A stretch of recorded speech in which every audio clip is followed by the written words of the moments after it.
Hello అండి, నేను మీ కుస్మ. Welcome to మీతో ఒక్క మాట. ఏంటి ఇదంతా పెరుగు ఓపెన్ చేసింది అనుకుంటున్నారా? సో పెరుగు పైన మేగడ తీస్తున్నానండి. రోజు తోడేసిన పెరుగు ఉంటుంది కదా, ఆ మేగడతో మనం అప్పటికప్పుడు నెయ్యి చేసుకోవటం అంటే ఇబ్బంది అండి.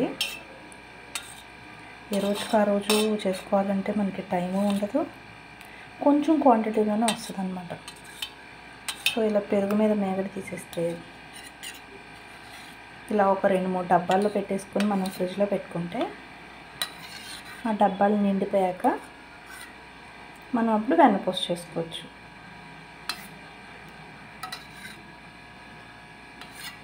మేమైతే ఇలాగే చేస్తామండి, రోజు అంటే కష్టం.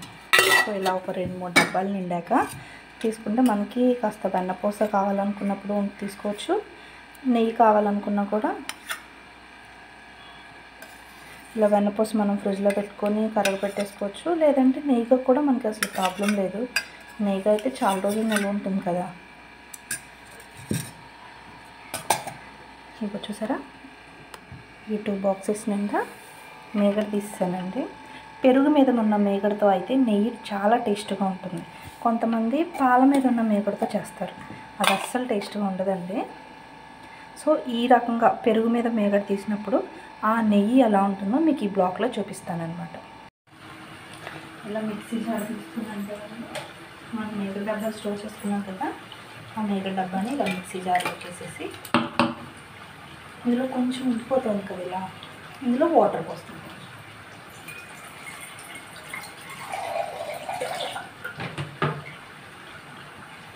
తక్కువ క్వాంటిటీలో వాటర్.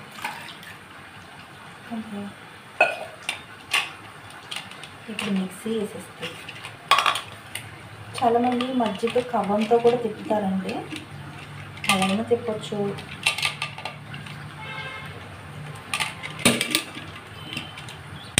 తక్కువ అయితే తిప్పడానికి ఈజీగా ఉంటుంది. ఇలా ఎక్కువ చేసేటప్పుడు మాత్రం మనం మిక్సీ వేసేసుకుంటే బెటర్.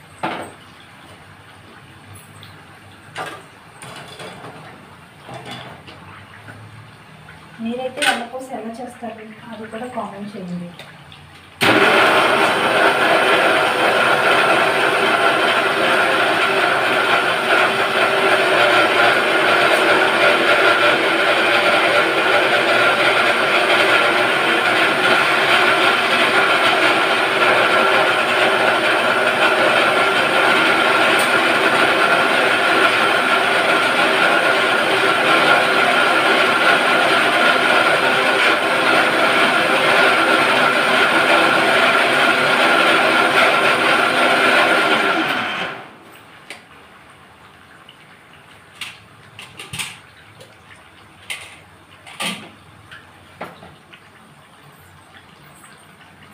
ఇక చూసారా, చక్కగా మనకి ఆ వెన్నపూస అంతా పైకి వచ్చేసిందండి.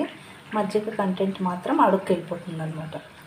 చాలా ఈజీ ప్రాసెస్ అండి. ఒకసారి మీరు కనుక ఎప్పుడు ఇలా చేయకపోతే ఒకసారి ట్రై చేయండి.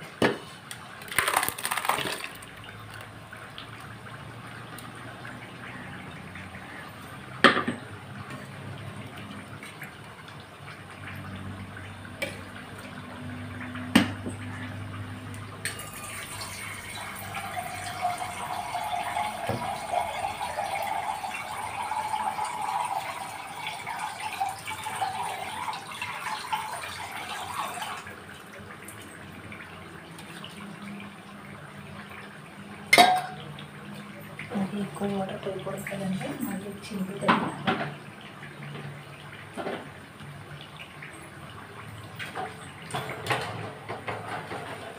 మీరైతే ఈ ప్రాసెస్లో చేస్తారా లేదా అది కూడా నాకు కామెంట్ చేయండి.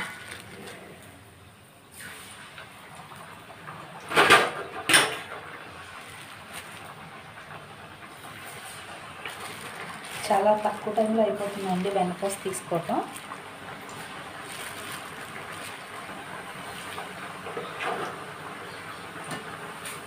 కొంచెం ఉంటే మజ్జిగ కవ్వంతో తిప్పేసేయచ్చు, కానీ కొంచెం ఇలా ఎక్కువ క్వాంటిటీ ఉన్నప్పుడు తిప్పడానికి కావాలి కాబట్టి మనం మిక్సీ వేస్తాం.